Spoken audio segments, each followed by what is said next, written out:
we were listening to David Hogue, with the Faulkner County Sheriff's Department, updating us on some of the numbers coming out of the county right now. The fact that there is still a search and rescue going on, that first responders using canines to help in that process. It's all of a sudden gotten very windy, and I'm joined by Wade Lenz. Wade, you live here, and you lost everything last night. Tell us what happened.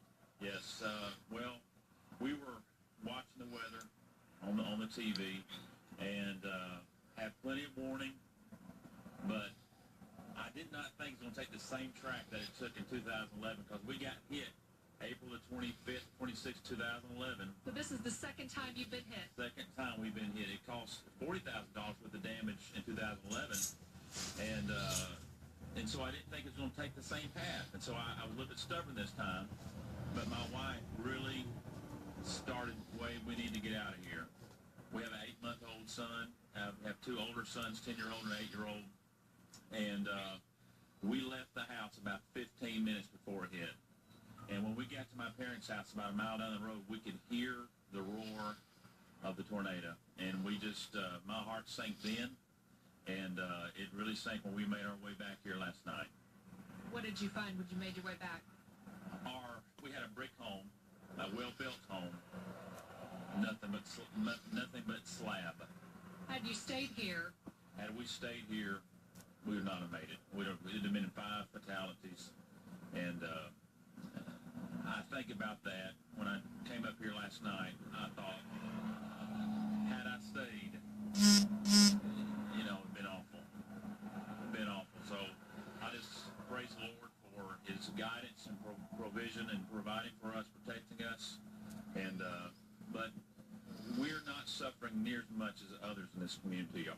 We're dealing with loss of life, and to those, our hearts go out to them, and because that's the ultimate cost in this destruction here. You're exactly right, Wade. From our vantage point, you can see, John, where Wade lived, and if you'll pull in, you can see some of the cars just trying to get out of here now. It's a little bit of a mess as everyone is waking up and trying to find their way. But there's a blue car or a truck. Was that yours? Blue truck, yes. I had a 1980 blue truck, Silverado. It's about 200 yards from my house. I had a white Toyota Corolla. It's about 800 yards from the house. That is totally unrecognizable. And behind that car, if you can see that right now, what was your house? Well, that's actually my neighbor's house. That's the Patterson's house. My house is just in front of that blue truck. You can't see it. I don't believe it's not even there. And it's just nothing but slab. It's just concrete. You know, as you look around your neighborhood today, after having rebuilt once, and now here you are all over again. This is from what we've seen, the hardest hit area near Vilonia, if you will. What are you thinking today? As people are hurting. Honestly, I'm in shock. And to be honest, I cannot believe it's happened again and to this extent. These people here, their house was totally demolished in 2011. They rebuilt, and it's gone again. And I don't know how much more they can take. I don't know how much more Vilonia can take, but I trust that as we trust the Lord, He gives us the strength that He will provide our every need as we go day by day. By the grace of God, you got out. Exactly. You know, we were listening to the news conference just a few moments ago, and to update, there is still a search and rescue.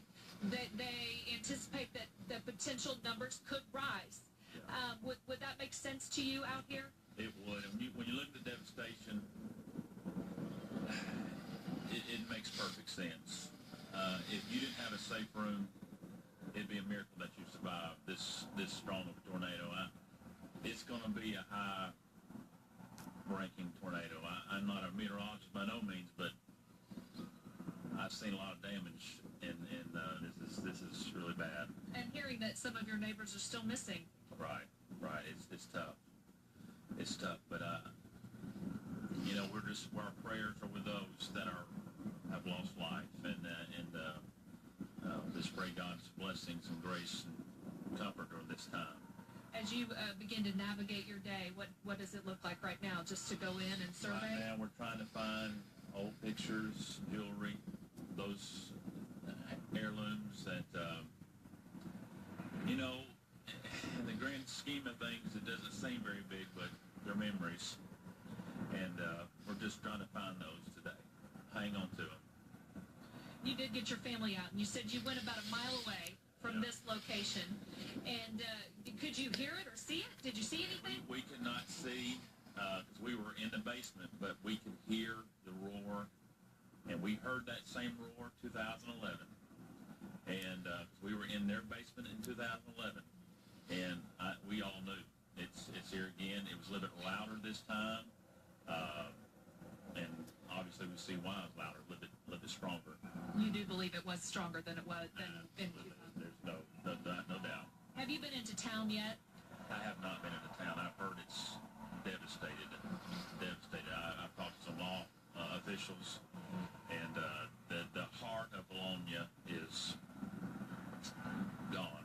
I know you need to get moving and get working today, but just one last question. How do you step forward? How does a community that now, as you mentioned, has been hit twice, is hurting and devastated? How do you move forward? Really just take it one day at a time. Tomorrow morning, the sun's going to rise again, and we're going to wake up, and we're going to be stronger because of it. I really believe that. The Lord is definitely testing us, but I believe we're going to be stronger because of it. Wade Lentz, thank you for talking to me this morning. God bless you, and we wish you Godspeed as you begin the cleanup process today and take care of your family and your children. Thank you for being with us. Once again,